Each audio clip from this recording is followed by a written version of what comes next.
नमस्कार दोस्तों, मेरा नाम है कृष्णा और जीके स्टडी पॉइंट में आप सभी का स्वागत करता हूं। दोस्तों, आज के इस वीडियो में हम देखेंगे महत्वपूर्ण सभी प्रश्न बिहार से संबंधित लगभग 100 प्रश्न को देखेंगे और 100 प्रश्न में जितना भी प्रश्न आपको पहले से आता हो तो आप कमेंट के माध्यम से उसका आंसर बता सकते हैं। तो बिना समय को बर्बाद किए हुए वीडियो को शुरू करेंगे और वीडियो को शुरू करने से पहले यदि चैनल पर पहली बार है तो चैनल को सब्सक्राइब करके अपने दोस्तों में शेयर कर दीजिएगा, क्योंकि बिहार से संबंधित कोई भी एग्जाम होगा इसमें सब प्रश्न आने का पूर्ण संभावना रहेगा। तो चलिए शुरू करते हैं दोस्तों। पहला प्रश्न है आपके स्क्रीन पर, बिहार दिवस कब मनाई जाती है? बिहार दिवस जो है वो कब मनाई जाती है दोस्तों? तो बिहार दिवस जो है 22 मार्च को मनाया जाता है। याद रखिएगा दोस्तों, बिहार दिवस जो है वो 22 मार्च को मनाया जाता है। अगला प्रश्न है दोस्तों, बिहार की राजधानी कहाँ पर है? बिहार की राजधानी कहाँ है दोस्तों? तो बिहार की राजधानी जो है वह पटना में है दोस्तों। बिहार की राजधानी पटना है, याद रखिएगा। ऑप्शन नंबर ए हो जाएगा सही जवाब। दोस्तों, बिहार से संबंधित सभी छोटे बड़े प्रश्न को है हम लेकर के आए हुए हैं, लगभग 100 प्रश्न को लेकर के आए हैं। बिहार का उच्च न्यायालय कहाँ है दोस्तों? तो बिहार का उच्च न्यायालय जो है आपका पटना में है दोस्तों, याद रखिएगा। बिहार का उच्च न्यायालय जो है पटना में है, ऑप्शन ए हो जाएगा सही जवाब। वही बात करेंगे दोस्तों अगला प्रश्न का, और अगला प्रश्न है दोस्तों, बिहार की राजकीय भाषा क्या है? तो बिहार का राजकीय भाषा जो है वो आपका हिंदी और उर्दू है। कौन सा है दोस्तों? हिंदी और उर्दू है। बिहार का राजकीय भाषा हिंदी और उर्दू है। वही बात करेंगे दोस्तों अगला प्रश्न का, और 5 नंबर प्रश्न है, बिहार का राजकीय वृक्ष क्या है दोस्तों? बिहार का राजकीय वृक्ष जो है वो क्या है? तो वो पीपल है दोस्तों, याद रखिएगा। बिहार का राजकीय वृक्ष जो है वह पीपल है, यानी ऑप्शन नंबर बी हो जाएगा सही जवाब। वही बात करेंगे दोस्तों अगला प्रश्न का, और अगला प्रश्न 6 नंबर प्रश्न है आप लोगों के लिए दोस्तों, बिहार का राजकीय पुष्प क्या है? बिहार का राजकीय पुष्प की अगर बात करें तो वो हो जाएगा गेंदा हो जाएगा दोस्तों। ऑप्शन नंबर बी हो जाएगा गेंदा बिहार का राजकीय पुष्प है। वही बात करेंगे दोस्तों अगला प्रश्न, और 7 नंबर प्रश्न है, बिहार का राजकीय पशु क्या है? बिहार का राजकीय पशु जो है आपका बैल है दोस्तों, याद रखिएगा। बैल जो है वो बिहार का राजकीय पशु है। चलिए दोस्तों अगला प्रश्न देखेंगे, और अगला प्रश्न है, बिहार का राजकीय पक्षी क्या है? तो बिहार का राजकीय पक्षी जो है वह गौरैया है दोस्तों, याद रखिएगा। बिहार का राजकीय पक्षी गौरैया है। चलिए दोस्तों अगला प्रश्न देखेंगे, और अगला प्रश्न है, बिहार में कितने परिमंडल है? बिहार में कुल कितने परिमंडल है? तो बिहार में टोटल 9 परिमंडल है दोस्तों, 9 परिमंडल है। आप लोग याद रखिएगा 9 परिमंडल है। अगला प्रश्न देखेंगे, और अगला प्रश्न है दोस्तों, बिहार का में जिला कितना है? तो बिहार में टोटल 38 जिला है, याद रखिएगा दोस्तों आप लोग। बिहार में टोटल 38 जिला के साथ ऑप्शन नंबर डी हो जाएगा सही जवाब। अगला प्रश्न देखेंगे, और अगला प्रश्न है दोस्तों 11 नंबर प्रश्न है। 11 नंबर प्रश्न है, बिहार में अनुमंडलों की संख्या कितनी है दोस्तों? बिहार में अनुमंडलों की संख्या जो है टोटल 101 अनुमंडल है दोस्तों। 101 अनुमंडल के साथ बिहार में टोटल 101 अनुमंडल है। चलिए दोस्तों अगला प्रश्न देखेंगे, और अगला प्रश्न है, बिहार में विश्वविद्यालयों की संख्या कितनी है? बिहार में विश्वविद्यालयों की संख्या जो है वह 21 है दोस्तों। कितना है? 21 है, यानी ऑप्शन नंबर ए हो जाएगा करेक्ट आंसर। चलिए दोस्तों अगला प्रश्न देखेंगे, और अगला प्रश्न है, बिहार में सर्वाधिक जनसंख्या वाला जिला कौन सा है? बिहार में सर्वाधिक जनसंख्या वाला जिला की अगर बात करें दोस्तों तो वो पटना हो जाएगा दोस्तों, याद रखिएगा। पटना जो है सर्वाधिक जनसंख्या वाला जिला है। वही बात करेंगे दोस्तों अगला प्रश्न का, और अगला प्रश्न है आपके स्क्रीन पर दोस्तों, बिहार में सबसे कम जनसंख्या वाला जिला कौन सा है दोस्तों? तो बिहार में सबसे कम जनसंख्या वाला जिला जो है वह शेखपुरा है दोस्तों, याद रखिएगा। शेखपुरा जो है कि बिहार में सबसे कम जनसंख्या वाला जिला है दोस्तों। चलिए बात करेंगे अगला प्रश्न का, और अगला प्रश्न है, बिहार में सबसे कम लिंगानुपात वाला जिला कौन सा है? बिहार में सबसे कम लिंगानुपात वाला जिला जो है वो कौन है दोस्तों? तो मुंगेर जिला है, याद रखिएगा। मुंगेर जिला है, और बिहार में मुंगेर जिला जो है वो सबसे कम लिंगानुपात वाला जिला है। चलिए दोस्तों अगला प्रश्न देखेंगे, और अगला प्रश्न है दोस्तों, बिहार में सर्वाधिक लिंगानुपात वाला जिला कौन सा है? बिहार में सर्वाधिक लिंगानुपात वाला जिला जो है आपका गोपालगंज है दोस्तों, याद रखिएगा। गोपालगंज जो है वह सर्वाधिक लिंगानुपात वाला जिला है। वही बात करेंगे दोस्तों अगला प्रश्न का। और अगला प्रश्न है दोस्तों आपके स्क्रीन पर, बिहार में सर्वाधिक साक्षरता दर वाला जिला कौन है? बिहार में सर्वाधिक साक्षरता वाला जिला कौन है दोस्तों? तो बिहार में सर्वाधिक साक्षरता वाला जिला है आपका ऑप्शन नंबर ए रोहतास जिला है। कौन सा है दोस्तों? रोहतास जिला जो है वह साक्षरता में सर्वाधिक है। चलिए वही बात करेंगे अगला प्रश्न का। और अगला प्रश्न है, बिहार में सबसे कम वर्षा वाला जिला कौन है? बिहार में सबसे कम वर्षा वाला जिला जो है वह औरंगाबाद जिला है दोस्तों, याद रखिएगा। औरंगाबाद जिला जो है बिहार में सबसे कम वर्षा वाला जिला है। चलिए बात करेंगे अगला प्रश्न का। और अगला प्रश्न है, बिहार में सबसे ठंडा वाला जिला कौन सा है? बिहार में सबसे ठंडा जिला जो है वह गया जिला है दोस्तों, याद रखिएगा। गया जिला जो है सबसे ठंडा जिला है बिहार का। चलिए बात करेंगे अगला प्रश्न का। और अगला प्रश्न है, बिहार में सबसे बड़ा नगर कौन सा है? बिहार में सबसे बड़ा नगर की बात करें, बिहार में सबसे बड़ा नगर पटना है दोस्तों, याद रखिएगा। पटना जो कि बिहार के राजधानी के साथ साथ वहाँ बिहार का उच्च न्यायालय भी है। चलिए बात करेंगे अगला प्रश्न। और अगला प्रश्न है, मूल रूप से बिहार शब्द का अर्थ क्या है? तो मूल रूप से बिहार शब्द का अर्थ जो है बौद्ध मठ है। क्या है दोस्तों? बौद्ध मठ है, यानी ऑप्शन नंबर ए हो जाएगा सही जवाब।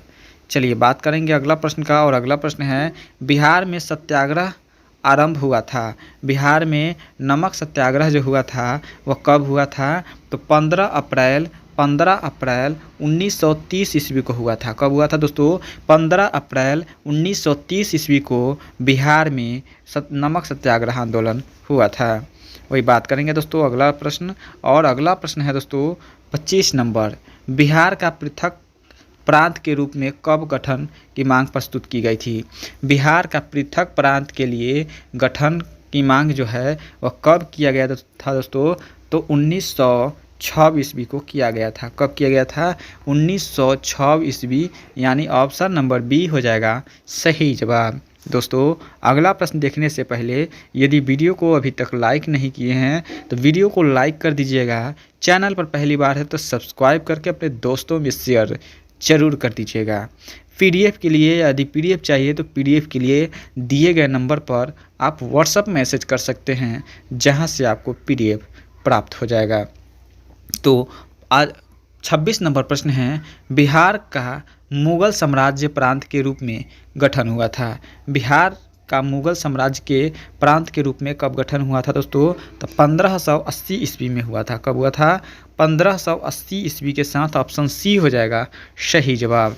चलिए दोस्तों बात करते हैं अगला प्रश्न का। और अगला प्रश्न है, बिहार विधानसभा में वर्तमान कितने सदस्य हैं? बिहार विधानसभा में वर्तमान में विधानसभा की जो सीट है वह टोटल 243 है। कितनी है दोस्तों? बिहार में विधानसभा में वर्तमान की सदस्य जो है वह 243 है, याद रखिएगा। वही बात करेंगे दोस्तों अगला प्रश्न का, बिहार में लोकसभा के लिए कितने सदस्य चुने जाते हैं? बिहार में लोकसभा के लिए कितने सदस्य चुने जाते हैं? तो 40 सदस्य चुने जाते हैं दोस्तों। कितने? 40 सदस्य चुने जाते हैं। लोकसभा के लिए टोटल 40 सदस्य चुने जाते हैं।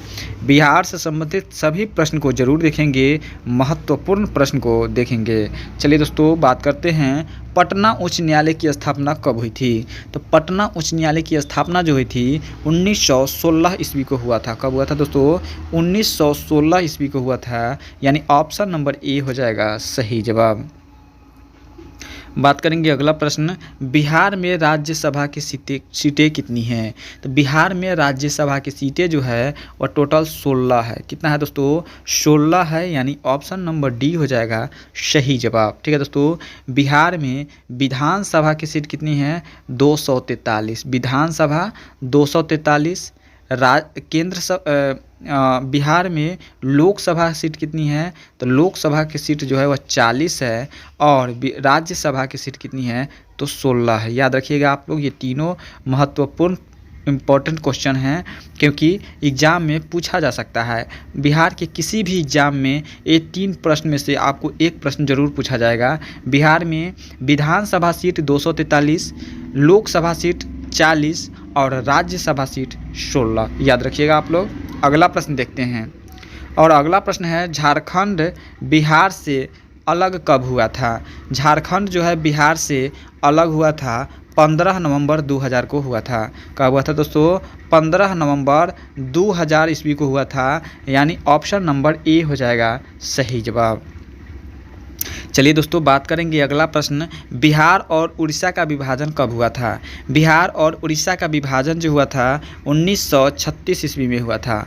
बिहार और उड़ीसा का विभाजन जो हुआ था 1936 ईस्वी को हुआ था दोस्तों, याद रखिएगा 1936 ईस्वी को बिहार से उड़ीसा अलग हुआ था। चलिए बात करेंगे अगला प्रश्न, और अगला प्रश्न है बिहार सोशलिस्ट पार्टी के संस्थापक कौन थे? बिहार सोशलिस्ट पार्टी के संस्थापक कौन थे दोस्तों? तो बिल्कुल जयप्रकाश नारायण थे। कौन थे दोस्तों? जयप्रकाश नारायण थे। ऑप्शन नंबर ए हो जाएगा सही जवाब। चलिए दोस्तों बात करेंगे अगला प्रश्न, और अगला प्रश्न है आपका बिहार के प्रमुख समाचार पत्र बिहारी संपादक कौन थे? बिहार के प्रमुख समाचार पत्र बिहारी के संपादक कौन थे दोस्तों? तो जगन्नाथ रत्नाकर थे। कौन थे दोस्तों? जगन्नाथ रत्नाकर। ऑप्शन डी हो जाएगा सही जवाब।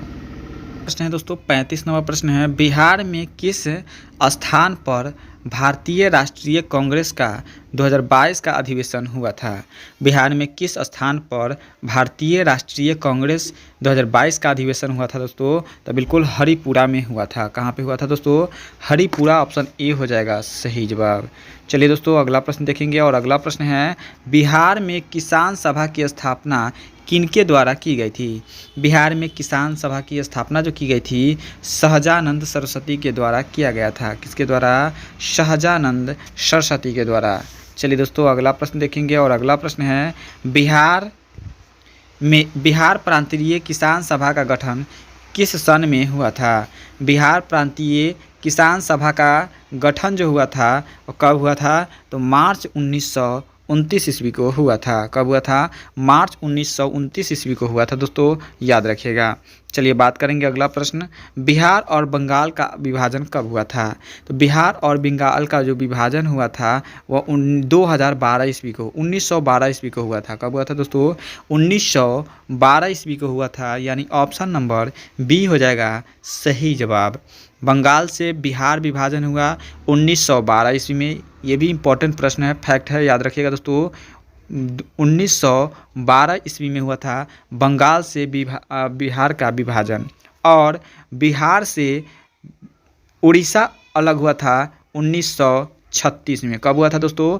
बंगाल और बिहार का विभाजन 1912 में, बिहार और उड़ीसा का विभाजन जो हुआ था 1936 ईस्वी में हुआ था, और बिहार और झारखंड का विभाजन जो हुआ था 2000 ईस्वी में हुआ था। याद रखिएगा, तीनों प्रश्न जो है इम्पॉर्टेंट है, आप लोग याद जरूर रखिएगा। चलिए बात करेंगे अगला प्रश्न का, 1857 के क्रांति में बिहार के नेता थे। 1857 के क्रांति में बिहार के नेता कौन थे दोस्तों? तो कुंवर सिंह थे। कौन थे दोस्तों? वीर कुंवर सिंह थे। याद रखिएगा, ऑप्शन नंबर बी होगा सही जवाब। चलिए 40 नंबर प्रश्न देखेंगे, और 40 नंबर है पटना को प्रांतीय राजधानी बनाया था।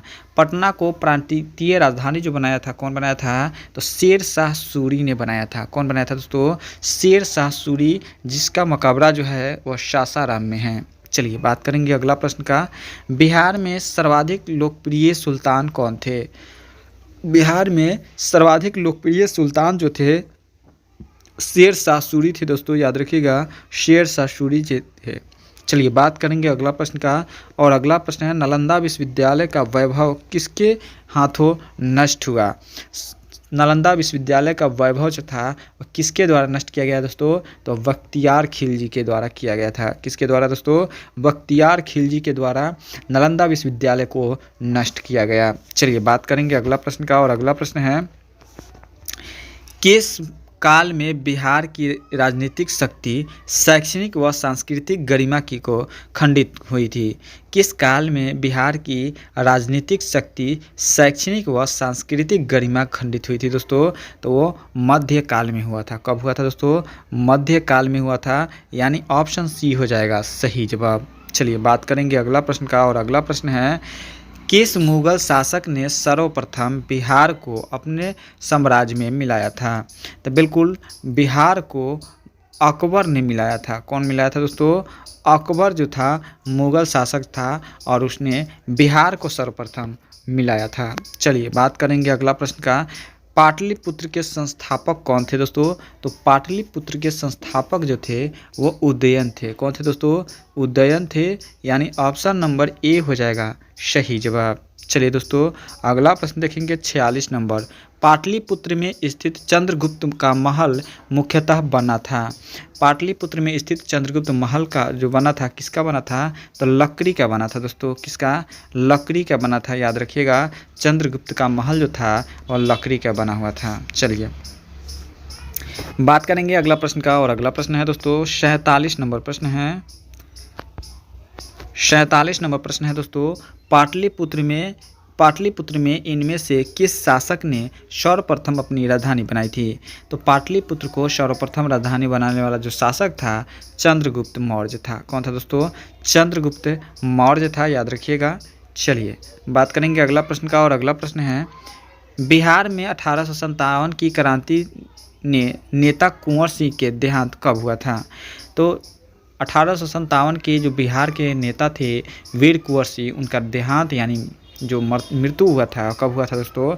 9 मई 1858 ईस्वी को हुआ था। कब हुआ था दोस्तों? 9 मई 1858 ईस्वी को हुआ था। ऑप्शन नंबर सी हो जाएगा सही जवाब। चलिए दोस्तों बात करेंगे बिरसा मुंडा। अगला प्रश्न है 49 नंबर। बिरसा मुंडा का कार्य क्षेत्र कौन सा था? बिरसा मुंडा का कार्य क्षेत्र जो था वो बलिया था। कहाँ था दोस्तों? बलिया था, याद रखिएगा। बिरसा मुंडा का कार्य क्षेत्र बलिया था। चलिए अगला प्रश्न देखेंगे, और अगला प्रश्न है 50 नंबर। स्वामी सहजानंद का संबंध था। स्वामी सहजानंद का संबंध किससे था दोस्तों? तो सहजानंद का संबंध जो था वो बिहार के किसान आंदोलन के साथ था। किसके? बिहार के किसान आंदोलन के साथ था स्वामी सहजानंद का संबंध। ठीक है दोस्तों। चलिए दोस्तों अगला प्रश्न देखते हैं 51 नंबर। और 51 नंबर प्रश्न देखने से पहले यदि वीडियो को अभी तक लाइक नहीं किए हैं दोस्तों, तो वीडियो को लाइक कर दीजिएगा। चैनल को सब्सक्राइब करके अपने दोस्तों में शेयर ज़रूर कर दीजिएगा। यदि पीडीएफ चाहिए तो दिए गए व्हाट्सएप नंबर पर आप मैसेज कर सकते हैं, जहां से आपको पीडीएफ मिल जाएगा। तो चलिए दोस्तों अगला प्रश्न देखते हैं, और अगला प्रश्न है चंद्रगुप्त मौर्य के गुरु थे। चंद्रगुप्त मौर्य के गुरु कौन थे दोस्तों? तो चाणक्य थे। कौन थे दोस्तों? चाणक्य थे। ये ऑप्शन नंबर ए हो जाएगा सही जवाब। चलिए दोस्तों अगला प्रश्न देखेंगे। इनमें से कौन बिहार में आंदोलन के साथ जुड़े थे? इनमें से कौन थे जो बिहार आंदोलन के साथ जुड़े थे? तो राजेंद्र प्रसाद थे। कौन थे दोस्तों? राजेंद्र प्रसाद थे, यानी ऑप्शन नंबर ए हो जाएगा सही जवाब। ऑप्शन नंबर ए हो जाएगा। चलिए दोस्तों बात करेंगे अगला प्रश्न का। अगला प्रश्न है कांग्रेस सोशलिस्ट पार्टी की बैठक कब हुई थी? कांग्रेस सोशलिस्ट पार्टी की पहली बैठक जो हुई थी कहाँ पे हुई थी दोस्तों? तो वह पटना में हुई थी दोस्तों, याद रखिएगा। पटना में हुई थी कांग्रेस सोशलिस्ट पार्टी की पहली बैठक, याद रखिएगा। चलिए श्री नरसिंह नारायण क्या थे? श्री नरसिंह नारायण क्या थे दोस्तों? तो श्री नरसिंह नारायण जो थे समाजवादी थे। क्या थे दोस्तों? समाजवादी थे, याद रखिएगा। ऑप्शन नंबर ए हो जाएगा सही जवाब। चलिए दोस्तों अगला प्रश्न देखते हैं 55 नंबर प्रश्न आपके स्क्रीन पर। जयप्रकाश नारायण किस पार्टी से संबंधित थे? जयप्रकाश नारायण किस पार्टी से संबंधित थे दोस्तों? तो समाजवादी पार्टी से थे। जयप्रकाश नारायण समाजवादी पार्टी से संबंधित थे, याद रखिएगा। चलिए बात करेंगे अगला प्रश्न, और अगला प्रश्न है रामचंद्र शर्मा किस गांव के से थे? तो रामचंद्र वर्मा जो थे वह अमराह गांव से थे, याद रखिएगा। अमराह गांव, ऑप्शन सी हो जाएगा सही जवाब। बात करेंगे अगला प्रश्न का, और अगला प्रश्न है जगत नारायण लाल को किस जेल में भेजा गया था? जगत नारायण लाल को किस जेल में भेजा गया? तो बांकीपुर जेल में भेजा गया था, याद रखिएगा।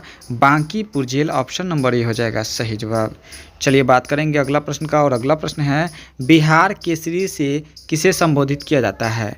बिहार केसरी से डॉक्टर कृष्ण सिंह को संबोधित किया जाता है। किसको? बिहार केसरी से डॉक्टर कृष्ण सिंह को संबोधित किया जाता है, जो बिहार के प्रथम मुख्यमंत्री भी रह चुके हैं। चलिए बात करेंगे अगला प्रश्न, और अगला प्रश्न है किस देश की सीमा बिहार राज्य से जुड़ती है? तो बिल्कुल नेपाल देश की सीमा जो है वह बिहार राज्य से जुड़ती है दोस्तों, नेपाल देश की सीमा। चलिए बात करेंगे पुराना बिहार का कितना प्रतिशत ज़मीन, पुराना बिहार का कितना प्रतिशत ज़मीन झारखंड राज्य बना दोस्तों? तो बिल्कुल 45.85% जो है वो ज़मीन वह झारखंड बना था दोस्तों, याद रखिएगा। चलिए बात करेंगे अगला प्रश्न का, और अगला प्रश्न है बिहार का शोक किस नदी को बिहार का शोक निम्नलिखित में से किसे कहा जाता है? तो बिहार का शोक जो कहा जाता है वो कोसी नदी को कहा जाता है दोस्तों, कोसी नदी को बिहार का शोक कहा जाता है। चलिए 62 नंबर प्रश्न देखेंगे, और 62 नंबर आपके स्क्रीन पर है दोस्तों। आम की वह प्रजाति जो केवल बिहार में ही उपजाई जाती है, तो आम की वह प्रजाति है सफ़ेदा। कौन सा है दोस्तों? सफ़ेदा आम जो है केवल बिहार में ही उगाई जाती है। चलिए बात करेंगे अगला प्रश्न, और अगला प्रश्न है बिहार में बहने वाली नदियों में किसका उद्गम अमरकंटक में है? बिहार में बहने वाली वह कौन सी नदी है जिसका उद्गम जो है वह अमरकंटक में है दोस्तों? तो वह सोन नदी की है। कौन सी नदी दोस्तों? सोन नदी की उद्गम जो है वह बिहार में है। चलिए बात करेंगे अगला प्रश्न, बिहार राज्य में स्थित संपूर्ण बिहार राज्य स्थित है किस क्षेत्र में है? तो मैदानी क्षेत्र में है। संपूर्ण बिहार जो है वो मैदानी क्षेत्र में स्थित है दोस्तों, याद रखिएगा। ऑप्शन नंबर ए हो जाएगा इस प्रश्न के लिए सही जवाब। चलिए बात करेंगे दोस्तों अगला प्रश्न, और अगला प्रश्न है बिहार में तेल शोधक कारखाना है। बिहार में तेल शोधक कारखाना कहाँ पे है? तो बरौनी में है दोस्तों, याद रखिएगा। सी हो जाएगा सही जवाब। चलिए बात करेंगे अगला प्रश्न का, और अगला प्रश्न है बिहार की वह कौन सी नदी पर बहुउद्देशीय परियोजना का निर्माण कार्य किया जाता है? बिहार की कौन सी नदी पर बहुउद्देशीय परियोजना का कार्य किया जाता है दोस्तों? तो वह हो जाएगा कोसी नदी। कौन सी नदी? कोसी नदी। ऑप्शन नंबर डी हो जाएगा सही जवाब।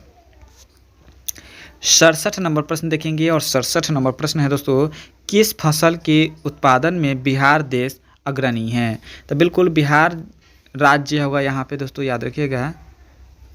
नहीं चलिए ठीक है, बिहार के किस फसल में बिहार जो है वो देश में अग्रणी है? बताइएगा बिहार जो है वो कौन से फसल में अग्रणी है? तो बिल्कुल चावल के उत्पादन में अग्रणी है दोस्तों। चलिए बात करेंगे अगला प्रश्न का, और अगला प्रश्न है बिहार में डालमिया नगर किसके लिए प्रसिद्ध है? तो बिहार में डालमिया नगर जो है वह चमड़ा के लिए प्रसिद्ध है दोस्तों। किसके लिए?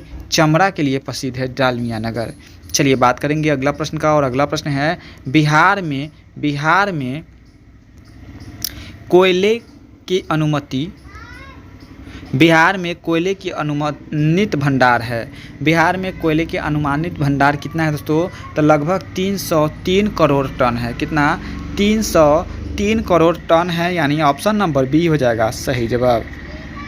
चलिए बात करेंगे अगला प्रश्न, और अगला प्रश्न है पूर्वी मध्य रेलवे का मुख्यालय कहाँ है?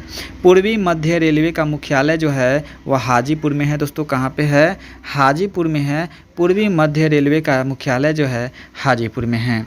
चलिए दोस्तों बात करेंगे अगला प्रश्न का, बिहार में केला उत्पादन प्रसिद्ध क्षेत्र है। बिहार में केला उत्पादन का प्रसिद्ध क्षेत्र कौन सा है? तो हाजीपुर है दोस्तों। हाजीपुर में जो है केला अधिक उपजता है। आप लोग कमेंट के माध्यम से बताइएगा दोस्तों कि लीची उत्पादन का क्षेत्र बिहार का कौन सा जिला है? लीची उत्पादन का क्षेत्र जो है बिहार का कौन सा जिला है? कमेंट के माध्यम से आप लोग ज़रूर बताइएगा। चलिए दोस्तों अगला प्रश्न देखेंगे, और अगला प्रश्न है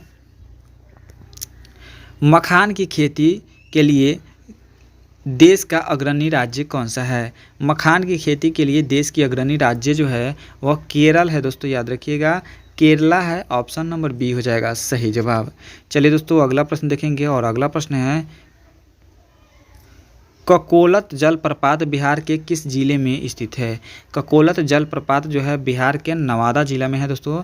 नवादा जिला का है तो ऑप्शन नंबर बी होगा सही जवाब। ऑप्शन नंबर बी हो जाएगा। चलिए बात करेंगे अगला प्रश्न का, और अगला प्रश्न है निम्नलिखित में से कौन सा शहर बिहार के सबसे पूर्वी भाग में है? बिहार के सबसे पूर्वी भाग की बात करें तो वह कटिहार हो जाएगा दोस्तों। कटिहार ऑप्शन नंबर सी हो जाएगा सही जवाब। अगला प्रश्न देखेंगे और अगला प्रश्न है दोस्तों, बिहार निम्नलिखित झीलों में से कौन सी बिहार में स्थित है। कौन सा झील जो है वह बिहार में है दोस्तों, तो अनुपम झील जो है वो बिहार में है। कौन सा? अनुपम झील। चलिए, नालंदा विश्वविद्यालय किस लिए विश्व प्रसिद्ध था। तो नालंदा विश्वविद्यालय जो है वो बौद्ध धर्म दर्शन के लिए विश्व प्रसिद्ध था दोस्तों। सी हो जाएगा सही जवाब। नालंदा विश्वविद्यालय के विनाश के कारण थे। नालंदा विश्वविद्यालय के विनाश के कारण जो था मुसलमान था और बख्तियार खिलजी ने इसको विनाश किया था। चलिए, बिहार में आने वाला पहला अंग्रेज यात्री कौन था। तो बिहार में आने वाला पहला अंग्रेज यात्री जो था राल्फ फिच था। कौन था दोस्तों? Ralph Fitch. ऑप्शन डी हो जाएगा सही जवाब। चलिए दोस्तों, बात करेंगे अंतिम मौर्य सम्राट कौन था। तो अंतिम मौर्य सम्राट जो था वो बृहदत्त था दोस्तों। बृहदत्त जो था ऑप्शन बी हो जाएगा सही जवाब। 80 नंबर प्रश्न है और 80 नंबर प्रश्न जो है देखने से पहले वीडियो को लाइक नहीं किए तो लाइक करके चैनल को सब्सक्राइब करके अपने दोस्तों में शेयर कर दीजिएगा। पीडीएफ के लिए दिए गए नंबर पर आप व्हाट्सएप मैसेज कर सकते हैं जहां से आपको पीडीएफ मिल सकता है। और 80 नंबर प्रश्न है, गुप्त सम्राट जिसने हुनों को पराजित किया था कौन था दोस्तों। तो अशजंद गुप्त था। कौन था? अशजंद गुप्त था जिसने हुनों को पराजित किया था। चलिए, सम्राट अशोक के पिता का नाम था तो बिंदुसार था। सम्राट अशोक के पिता का नाम क्या था दोस्तों? बिंदुसार था, याद रखिएगा। चलिए, बात करते हैं अगला प्रश्न। बिहार के शिलालेखों में प्रयुक्त भाषा है।